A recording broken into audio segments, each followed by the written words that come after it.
Dear students, তোমাদের নবম শ্রেণী অনুশীলনী 1.2 অঙ্কগুলি আমি এই ভিডিওর মধ্যে করে দিচ্ছি স্পেশালি ফর এনসিইআরটি ত্রিপুরা বোর্ডের জন্য। তাহলে দেখো, কোশ্চেন নাম্বার 1 কি লিখলো, প্রতিটি অমূলত সংখ্যা একটি বাস্তব সংখ্যা। এগুলি সত্য না মিথ্যা আমরা যাচাই করব এবং ব্যাখ্যা করব।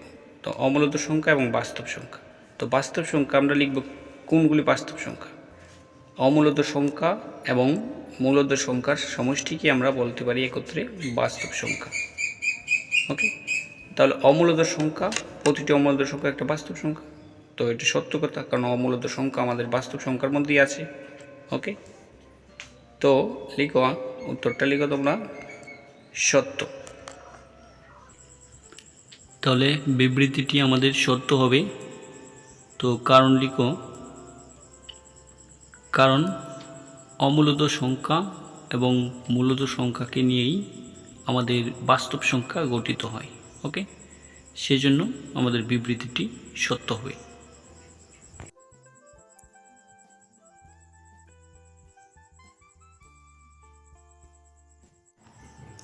তাহলে আমাদের মূলত সংখ্যা অমূলত সংখ্যা মিলিয়ে আমাদের বাস্তব সংখ্যা গঠিত, তাই আমাদের এটা হবে সত্য।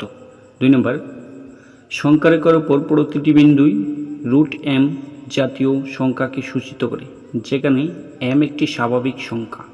তাহলে সংখ্যারেখা আমরা একটা লিখলাম, মূল বিন্দু দিলাম এখানে 0, তাহলে বাঁ দিকে আমাদের -1 -2 এভাবে যাবে, ডান দিকে +1 +2 +3 এভাবে ডট হতে থাকবে। সুতরাং সংখ্যারেখার মধ্যে আমাদের মাইনাস বিন্দু আছে, ঋণাত্মক আছে, কিন্তু √m জাতীয় সংখ্যাকে সূচিত করে, এটা তো হবে না, মিথ্যা। কারণ কেন মিথ্যা? m বলল কি একটি স্বাভাবিক সংখ্যা। তাহলে m যদি একটি স্বাভাবিক সংখ্যা হয়, তার বর্গমূল তো আমাদের ঋণাত্মক হবে না। ঋণাত্মক না হলে আমাদের সংখ্যারেখার উপর বসতে পারবে না। তাই আমাদের এটা m একটি স্বাভাবিক সংখ্যা, এটা ভুল হবে। ওকে, এখানে ঋণাত্মক সংখ্যা আছে, তো যদি -m থাকতো, -m থাকতো আমাদের সংখ্যা স্বাভাবিক সংখ্যা, তাহলে মাইনাস হলে বর্গমূল আমাদের ঋণাত্মক হবে না। ওকে, তো স্বাভাবিক সংখ্যা মাইনাস তো হতে পারবে না। তাহলে এটা লিখো, কারণ স্বাভাবিক সংখ্যার বর্গমূল কখনো ঋণাত্মক হবে না। ওকে, স্বাভাবিক সংখ্যার বর্গমূল কখনো ঋণাত্মক হতে পারে না, এটাই আমাদের সমাধান। তো নেক্সট দেখো, এখানে দেখে নাও, মাইনাসগুলি তো হবেই না। ওকে, √mকে আমরা কখনো মাইনাস হিসেবে বিন্দুর উপরে বসাতে পারি না, কারণ এটা স্বাভাবিক সংখ্যা। এবার নেক্সট রোমান 3 দেখো, প্রতিটি বাস্তব সংখ্যা একটি অমূলত সংখ্যা। তো বাস্তব সংখ্যা আমরা বলতে পারি কি, বাস্তব সংখ্যার মধ্যে মূলত এবং অমূলত সংখ্যাই থাকে। তো প্রতিটি বাস্তব সংখ্যা একটি কি বললো, অমূলত সংখ্যা। এটা আমাদের মিথ্যা হবে। কেন?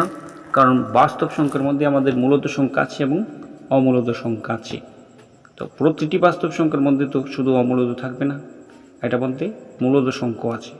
তাই আমাদের প্রতিটি বাস্তব সংখ্যা একটি অমূলত সংখ্যা হবে না।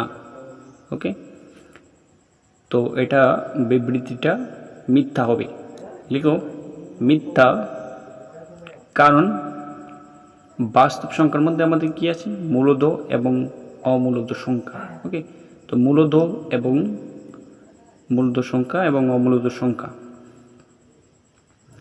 মূলত সংখ্যা এবং অমূলত সংখ্যা মিলে আমাদের বাস্তব সংখ্যা গঠিত। অমূলত সংখ্যা বাস্তব সংখ্যার একটি অংশ মাত্র।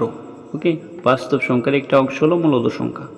যেমন আমরা লিখতে পারি বাস্তব সংখ্যা = কি লিখব, মূলত সংখ্যা প্লাস অমূলত সংখ্যা। ওকে, তো ক্লিয়ার তোমাদের? তাহলে আমাদের এখানেই আনসার, একের দাগের আনসারগুলি হয়ে গেছে। এখন আমরা কোশ্চেন নাম্বার 2 করব। তো সেকেন্ড কোশ্চেন দেখো, কোশ্চেনটা পড়ো, সব ধনাত্মক অখণ্ড সংখ্যার বর্গমূল কি অমূলত সংখ্যা? সব ধনাত্মক অখণ্ড সংখ্যার বর্গমূল কি অমূলত সংখ্যা? যদি না হয় তবে একটি এমন সংখ্যার উদাহরণ দাও যার বর্গমূল একটি মূলত সংখ্যা। তাহলে সব ধনাত্মক অখণ্ড সংখ্যা, তো আমরা প্রথম লিখব ধনাত্মক অখণ্ড সংখ্যাগুলি কোনগুলি। ওকে, তো ধনাত্মক অখণ্ড সংখ্যা হলো আমাদের প্লাসগুলি, শূন্যের ডান দিকে যত সংখ্যা আছে প্লাস 1 2 3 4 5 6 7 8 ডট ডট দিয়ে যতগুলি সংখ্যা আছে অসীম বিস্তৃত পদ্ধতি, এগুলি আমাদের ধনাত্মক অখণ্ড সংখ্যা। বর্গমূল আমাদের বললো অমূলত সংখ্যা কিনা। তো এখানে আমরা লিখব সব ধনাত্মক অখণ্ড সংখ্যার বর্গমূল অমূলত সংখ্যা হবে না। ওকে, অমূলত সংখ্যা হবে না। কেন হবে না? কারণ আমরা একটা উদাহরণ দিয়ে বুঝিয়ে দেব। যেমন যদি আমরা এখানে রুট টু করি, 2কে রুট করলে বর্গমূল করলে আমরা কী করব? হবে না, এটা অমূলত সংখ্যা। 3ও হবে না। কিন্তু আমরা যদি 4কে বর্গমূল করি তাহলে 2 চলে আসবে। যেমন 4 একটি কি সংখ্যা? ধনাত্মক অখণ্ড সংখ্যা। এবার এটাকে আমরা কি করব? বর্গমূল করব। সুতরাং আমরা তার বর্গমূল করব। বর্গমূল ইকুয়াল টু, তো 4কে বর্গমূল করলে কত হবে? 2 স্কোয়ার। 2 স্কোয়ার মানে কত? 2। তো 2 আসলো, যা আমাদের একটি কি সংখ্যা? মূলদ সংখ্যা। ওকে, তো 2 একটি কি সংখ্যা? মূলদ সংখ্যা। তো প্রশ্নের মধ্যে বলছি সব ধনাত্মক অখণ্ড সংখ্যার বর্গমূল কি অমূলত হবে? অমূলত হবে না, আমাদের মূলদ সংখ্যাও হবে। ওকে, তো এটাই আনসার এবং আমাদের প্রুভ করে দিলাম। ওকে, তো এইভাবে লিখবে। এখন দেখো নেক্সট কোশ্চেন নাম্বার 5। √5কে কীভাবে সংখ্যা রেখায় উপস্থাপন করা যায়? তো কীভাবে √5কে আমরা সংখ্যা রেখায় উপস্থাপন করব? দেখো, প্রথমে আমরা দেখব সংখ্যা রেখা বলতে কী বুঝো, মানে সংখ্যা রেখা কী, এটার আইডিয়াটা দেখো। আমাদের সংখ্যা রেখা মানে চিরবিন্দু, মূলবিন্দুর বাঁ দিকে এবং ডান দিকে যত সংখ্যা আছে, বাঁ দিকে ঋণাত্মক, ডান দিকে কী আছে? ধনাত্মক সংখ্যা। এই সবগুলি সংখ্যা। ওকে, এটা হলো আমাদের সংখ্যা রেখার উপরে যতগুলি বিন্দু আছে। তো √5 তো অমূলত সংখ্যা, এটাকে সংখ্যা রেখার উপরে কীভাবে বসানো যাবে না। তাহলে আমরা এটাকে বসানোর জন্য কীভাবে বসাবো? জ্যামিতিক উপায়ে বসাবো। ওকে, তো দেখো কীভাবে বসবে। প্রথম লিখব √5 একটি অমূলত সংখ্যা। তো √5 একটি অমূলত সংখ্যা, তাই √5কে আমরা জ্যামিতিক উপায়ে সংখ্যা রেখায় বসাতে হবে। ওকে, তো √5কে জ্যামিতিক উপায়ে সংখ্যা রেখায় নির্ণয় করা সম্ভব।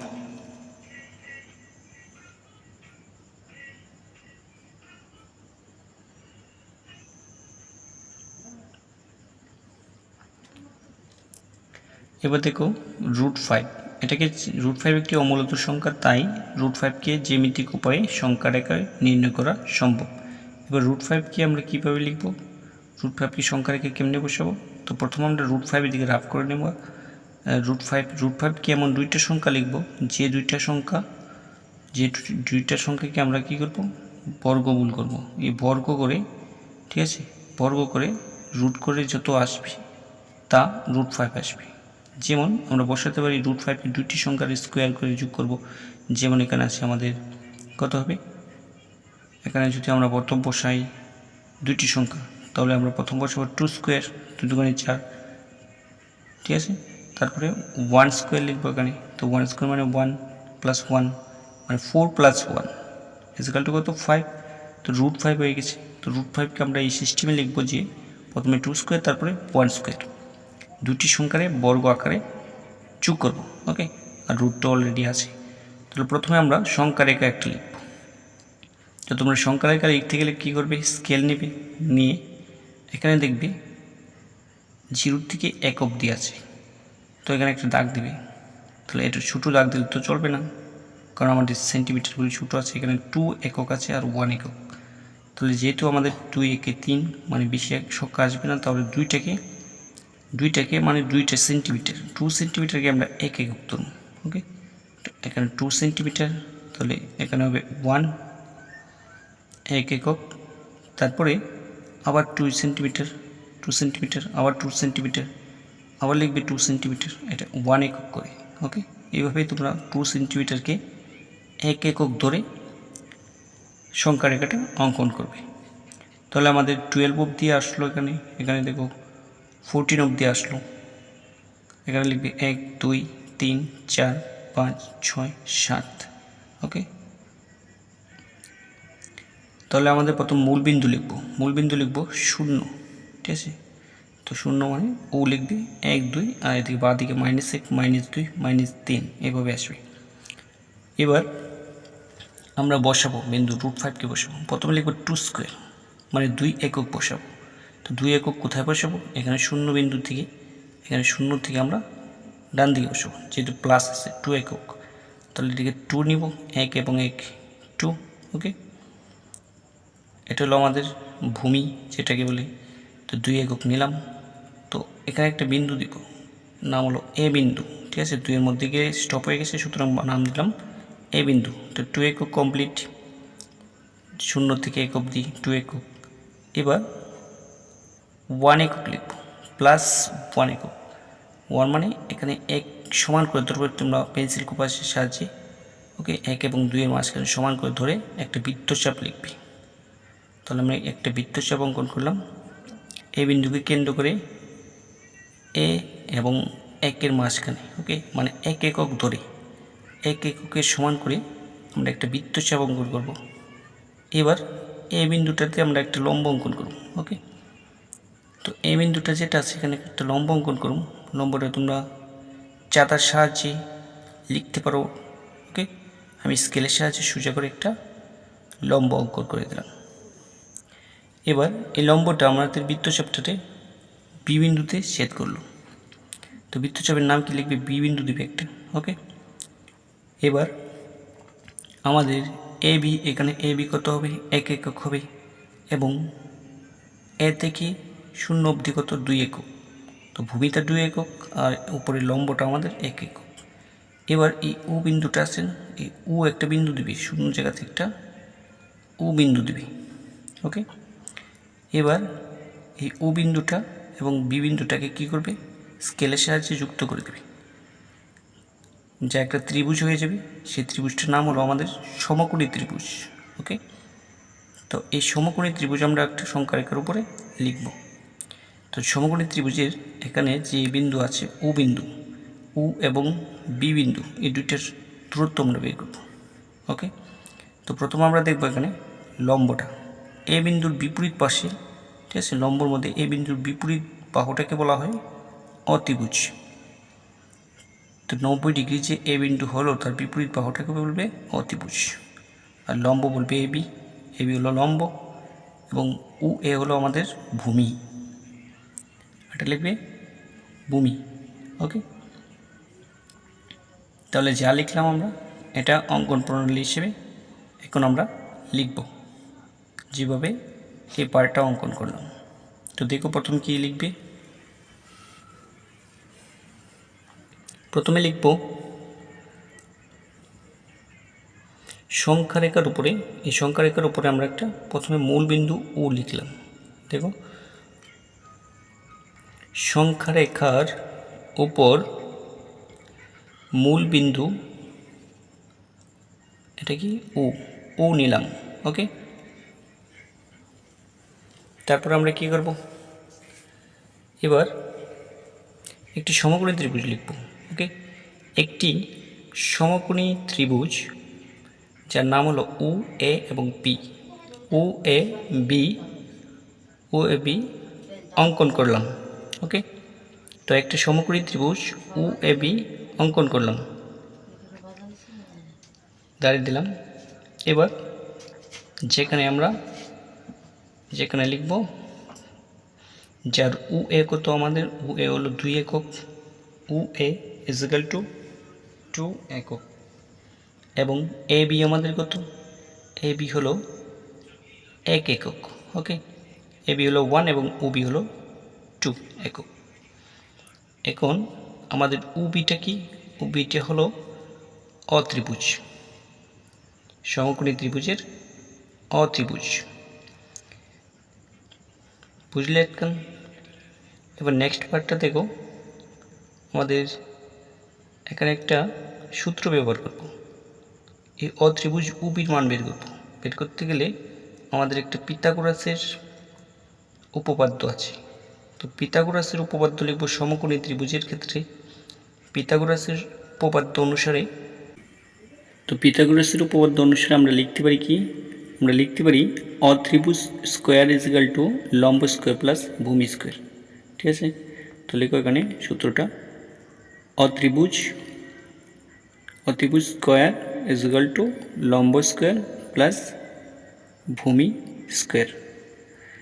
তো অত্রিভুজের মানটা আমরা অত্রিভুজ মানে কত, ওবি হলো আমাদের এখানে অত্রিভুজ, তাহলে ওবি স্কোয়ার লিখবো এখানে, ওবি স্কোয়ার ইকুয়াল টু লম্ব স্কোয়ার, লম্ব কত এ বি, তো এখানে লিখলাম এ বি স্কোয়ার প্লাস ভূমি হলো উ এ, তো উ এ স্কোয়ার। এখন আমরা মানগুলি বসব, ওবির মান কত, ওবির মান তো নেই, ওবি থাকবে এ বি স্কোয়ার, এখানে এ বি কত 1, লম্বটা হলো 1 একক, তো 1 স্কোয়ার প্লাস উ এ কত আমরা নিলাম 2 একক, তো হলে 2 স্কোয়ার হবো। ওকে, 2 স্কোয়ার হয়ে গেছে। এবার ভা দিয়ে লিখবো ও বি এর মান বের করব। সুতরাং ও বি ইকাল টু কত হবে, স্কোয়ারটা ডান দিকে আসলে কী হবে, এখানে রুট হয়ে যাবে। ওকে, তাহলে 1 square plus 2 square equal to কত হবে, 1 স্কোয়ার মানে কত 1 প্লাস 2 স্কোয়ার কত 2 × 2 4, তাহলে আমাদের কত আসবে এখানে √5। তাহলে ওবির মান কত, ওবি হলো অত্রিভুজের মান √5 হয়ে গেছে। ওকে, তো আমাদের নেক্সট পার্টটা অঙ্কন প্রণালীটা পরে লিখবে। প্রথমে আমরা অঙ্কনটা লিখি, বাকি অঙ্কনটা লিখবে এই সংখ্যা রেখার উপরে যে ও বিন্দু আছে, ও বিন্দুটাকে কেন্দ্র করবে, একটা পেন্সিল কম্পাসের সাহায্যে ও বিন্দুকে কেন্দ্র করবে করে ওবির সমান একটা ব্যাসার্ধ নেবে। ওকে, তো ওবি কত, অত্রিভুজ মানে √5, তো ওবি √5, ওবির সমান একটা ব্যাসার্ধ নেবে, পেন্সিল কম্পাসের সাহায্যে নিয়ে একটা বৃত্তচাপ এভাবে লিখবে, অঙ্কন করবে। ওকে, যা আমাদের সংখ্যার একাংশটিকে কীভাবে সেট করে, আমাদের সি বিন্দুতে সেট করে একটা বিন্দুর নাম দিয়ে দেবে সি বিন্দু। তাহলে আমাদের যেহেতু √5 এখানে নিয়ে আমরা বৃত্তচাপ লিখলাম, সুতরাং সি বিন্দু যেটা আসবে সেটাই আমাদের √5 হবে। ওকে, তো সি বিন্দুটাই আমাদের √5কে নির্দেশ করবে। ওকে, তো এই প্রণালীটা এখানে নিচে লিখে দেবে। ঠিক আছে, ও বিন্দুকে কেন্দ্র করে ও বি সমান ব্যাসার্ধ নিয়ে একটা বৃত্তচাপ লিখবে, যা আমাদের রেখাংশটিকে সি বিন্দুতে সেট করে। ওকে, তো লিখি আমরা, ও বিন্দুকে কেন্দ্র করে ও বি এর সমান ব্যাসার্ধ নিয়ে একটি বৃত্তচাপ অঙ্কন করি। ওকে, একটি বৃত্তচাপ অঙ্কন করলাম বা অঙ্কন করি, যা আমাদের সংখ্যা রেখাংশটিকে, ঠিক আছে, সংখ্যা রেখাংশটিকে বা সংখ্যা রেখাটিকে, ওকে, সরল রেখাংশটিকে বলতে পারো বা সংখ্যা রেখাটিকে বলতে পারো, সি বিন্দুতে ছেদ করেছে। ওকে,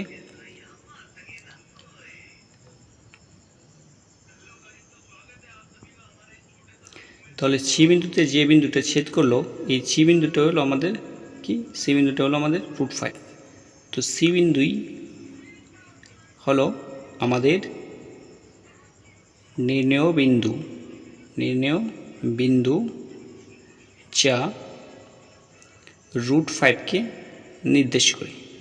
ওকে, তো আমাদের যে অঙ্কন প্রণালীটি লিখলাম সেটার বিন্দুটার অমূলদ সংখ্যা কীভাবে বের করে তোমরা জানলা। তো এই প্রসেসে তোমরা √8কেও লিখতে পারবে। ওকে, তো এখানে আমাদের প্রুফ হয়ে গেছে। তাহলে তোমরা √8 এবং √10 হোমওয়ার্কের জন্য থাকবে।